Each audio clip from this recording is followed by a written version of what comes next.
Hello, friends. This is Dave Hurwitz, executive editor at ClassicsToday.com, here with the Conductor's 10 Best, the preview of our ClassicsToday.com Insider feature.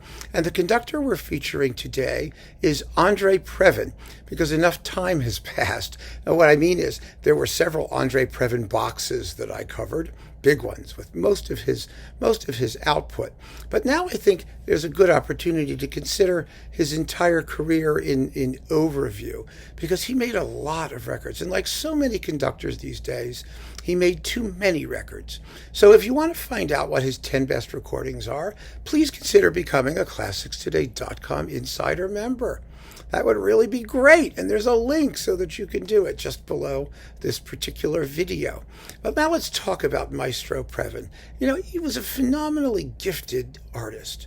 It's actually interesting. I say that about everybody at one point or another, don't I? So many of these people were really amazingly talented, really, really extraordinarily gifted people musically. I mean, from, the time they were like 2. But the question when they become a conductor is, how do they realize those gifts in terms of their ability to say something about music, not just their own? Because Previn was a composer. He was a jazz musician primarily. I mean, he grew up in L.A., and, in that milieu, he wrote some terrific film scores. Elmer Gantry was his best-known movie music. And when I spoke to him about doing more film scores, because he was really pretty good at it, he said he didn't want to do that because he said film music, works against what he called the elongated thought. And he wanted to write, bigger, more extended works, which of course he did, and none of them have taken off at all, because longer extended thoughts apparently in his own personal music became kind of, sort of watered down, diffuse thoughts. And that was a very interesting thing. And it was also very interesting that most of his career, his greatest successes were in the UK, when he took over the London Symphony Orchestra. That was his golden age. And he made a big stack of recordings. He made a stack of them for RCA and an even bigger stack of them for EMI/Warner. Some of them magnificently recorded, some of them still famous, still really amazing. And, one of the things that really sort of gets me is that the way his career developed was not the way you thought it would. Not at all. First of all, he was really not interested in the German standards. He did a Beethoven cycle eventually, and it wasn't a terrible one. It wasn't. He was a very good all-around musician. But he didn't tend to play Haydn, Mozart, and Beethoven. That wasn't what he was known for. Everyone does it. They have to. But that wasn't what he was known for, and that wasn't the heart of his discography. He was marvelous in contemporary British music, and it was, to that extent, it was a great place for him to be in London, because he did that excellent Vaughan Williams symphony cycle. He did that Walton one that was just amazing, and quite a lot of other Britten and Walton and people like that. He did that kind of music, Holst, and what you might call the modern tonal English musical Renaissance crew. Then after his heyday with RCA and with EMI Warner, he jumped ship. He wound up doing a lot of stuff for Universal, and not very much of it stuck.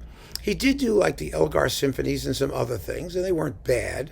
And they were on Philips. Now I guess they're on Decca, if they exist still at all. There was a Philips duo of his version of the 2 Elgar symphonies, and I saw him do them live, and they were good performances. They really were. And he did a lot of like Richard Strauss and other stuff. He was a big Straussian, but there were so many other big Straussians. And so, no one paid much attention to it. He recorded a bunch of his own music. He did wonderful, wonderful Korngold.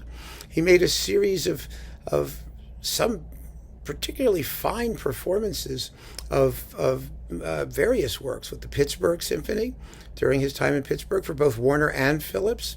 He was not a Mahler or a Bruckner guy, primarily. It's interesting, so what did he do? Well, he did Russian music. He did a lot of Russian music. He did the Prokofiev ballets. He did the Tchaikovsky ballets. He did Prokofiev symphonies, the famous ones, but he didn't do Tchaikovsky symphonies so much. You would have thought, right? He was a very good conductor in Shostakovich symphonies. He was, when all is said and done, Although he sort of had this, reputation as a late romantic, kind of romantic music guy, he was a 20th century guy. He really was. I mean, one of his best recordings, and I say it now as a foretaste of what's going to come up in his 10 best, was Messiaen's Turangalila Symphony. An extraordinary performance, one of his greatest recordings. And yes, it will be in the list, but you have to check out the other 9. So there you go. I'm not giving the rest of it away. But yeah, 20th century music was really his thing. And he managed to sort of slip it in under the door, as it were. He was a 20th century conductor who didn't have a 20th century conductor's reputation. Part of that was because of his experience with popular music, his gifts as a pianist. He did jazz things with famous singers. He still always had one toe into the jazz world. And he was he was the classical music's answer to the Beatles in the UK. He had the Beatles sort of haircut, and he had a TV show, and he was really into popularizing the classics. And so that gave him a cover from which to pursue his interest in at least the tonal 20th century repertoire, which is where his strengths really lay. The more I listen to him and the more I think about it, the more kind of interesting and unique I think his career was. So after the Universal stuff, or concurrently with some of it, he made a bunch of really fine recordings for Telarc. And Telarc is owned by Concord Music, and I have been asking them for a million years to start boxing up the Telarc legacy in a sensible way. There ought to be an André Previn Telarc edition. Now, the Telarc legacy is kind of interesting because he remade some of the stuff he'd done for RCA, and those remakes are almost never as good as the originals. He redid Walton 1, he redid The Planets, he redid a bunch of things for Telarc, with the Royal Philharmonic mostly. And those were not terribly interesting. But once he got to Los Angeles, his tempi had slowed down a bit. And the performances were heavier, but they were wonderfully recorded and wonderfully played. And there's some really, really great stuff in his Telarc legacy. So that's something that we will be considering the best of when I talk about his 10 best recordings. There's some wonderful stuff on that label. And it really surprises me that, it just hasn't been isolated for separate consideration. And of course, there are a handful of recordings on other independent labels, some very interesting ones like, Harold Shapiro's Symphony for Classical Orchestra and some other things that he did. So, there were always other things out there as well. But the other thing about his career that kind of struck me in retrospect, looking back over the whole thing, is that, the Walton 1 that he made, that famous recording of Walton's first, and some of the Vaughan Williams, which were really slashing, incisive, rhythmically punchy performances, he didn't maintain that throughout his career. He had, even his jazz, jazz people often don't like Previn because they find his jazz playing extremely relaxed, very, very mellow, kind of, it really is. It really is like he'd been smoking a little before he went on stage. He really had a very, very laid-back attitude towards some of that. And that began to percolate into his performances. Even before he left, London, even the Vaughan Williams cycle, the most ferocious of the symphonies, 4 and 6, are two of the least ferocious of the performances in that Vaughan Williams cycle. There was a certain fire in his belly, as I've said before, that just was lacking. And I'm not saying it was lacking in a bad sense. It's just he promised it at one point in his career, but then it went somewhere else. It really did. So he was wonderful at sort of more pastoral, relaxed music.